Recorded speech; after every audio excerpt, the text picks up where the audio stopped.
చెప్పండి. చూసే వాళ్ళందరూ ఖచ్చితంగా జై బాలయ్య అని కామెంట్ చేసి సబ్స్క్రైబ్ చేసి చూడండి. జై బాలయ్య అని కామెంట్ చేసి ఖచ్చితంగా సబ్స్క్రైబ్ చేసి చూడండి.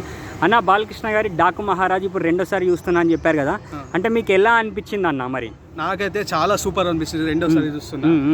నిజంగా మామూలు బాలకృష్ణ అయితే ఖచ్చితంగా యాక్షన్ మూవీ లవర్స్ ఖచ్చితంగా అతని యాక్షన్నే ఎక్స్పెక్ట్ చేస్తారు. ఆయన సీనియర్ హీరో అంతకుముందు అంతలా నిరూపించుకున్నాడు. నాకైతే సూపర్ అనిపిస్తుంది.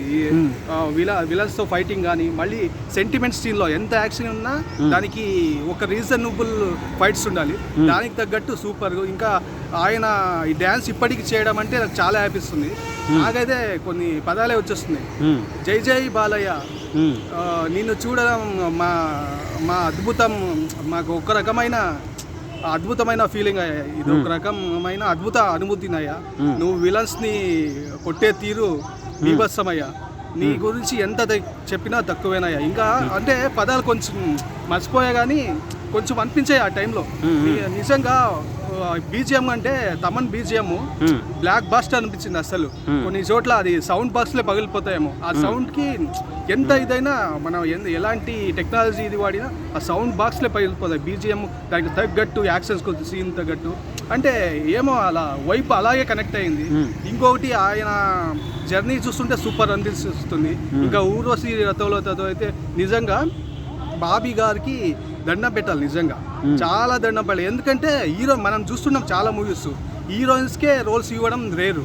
అలాంటిది ఈమెని ఊర్వశి రౌతలని ఐటమ్ డాన్సర్ అనుకున్నారు. మూవీ చూస్తే చాలా సర్ప్రైజింగ్. నిజంగా నేను మళ్ళీ నాకు చాలా ఇంట్రెస్టింగ్ అనిపిస్తుంది. అందుకే రెండోసారి వెళ్ళా. నాకు చాలా ఇంట్రెస్టింగ్ అనిపిస్తుంది. ఆమెకు ఒక క్యారెక్టర్ ఇవ్వడం ఊర్వశి రౌతలకి.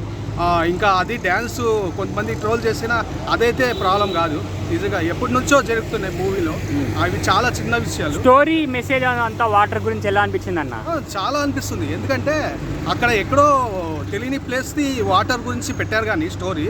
మనం ఇప్పుడు కూడా ఎన్నో ప్లేసెస్లో వాటర్ సరిగా కనెక్టివిటీ లేదు సరిగా. మనం ఎంతో సముద్రం మన భూమి మీద ఎంతో వాటర్ ఉంది. దాన్ని వీళ్ళ పొలిటికల్ వాళ్ళ ఒకరికి పేరు వస్తే ఒకరికి సెంట్రల్ పేరు వస్తుందని అడ్డుకోవడం, స్టేట్ పేరు వస్తుందని అడ్డుకోవడం. వాటర్ ప్రాబ్లం కరెక్ట్గా చాలా అక్కడ ఏదో ఎడారి ప్లేస్ లాంటివి చూపెట్టారు. చాలా ప్లేసెస్లో ఉంది. ఇక్కడ హైదరాబాద్లో ఉంది, ఇంకా వేరే స్టేట్లో అన్ని ప్లేసెస్లో ఉంది వాటర్. ఇప్పుడు ఎంతో మంది వస్తారు, వలస వస్తుంటారు, రెంట్ రూమ్లో ఉంటారు, సరిగా వాటర్ ఉండవు. వాళ్ళు ఎందుకు వాటర్ ఉండే ఫెసిలిటీ కొద్దిగా ఎక్కువ రెంట్లు. అంటే మెయిన్ రీజన్ అదే కదా, వాటరు మనం బతకడానికి అది కావాలి కదా. మంచి పాయింట్ తీసుకున్నారు నిజంగా. దాన్ని చాలా బాగా చూపెట్టారు. ఓవరాల్గా ఒక ముక్కలో ఇప్పుడు ఈ సినిమా గురించి చెప్పాలనుకుంటే ఏమని చెప్తారు?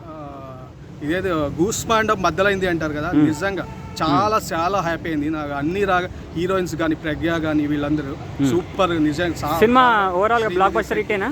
Block buster. నాకైతే చాలా రెండోసారి ఎందుకు వస్తానన్నా చెప్పండి.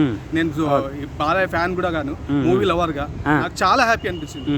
రెండోసారి రావడం అంటే ఈజీ కాదు. ఓకే.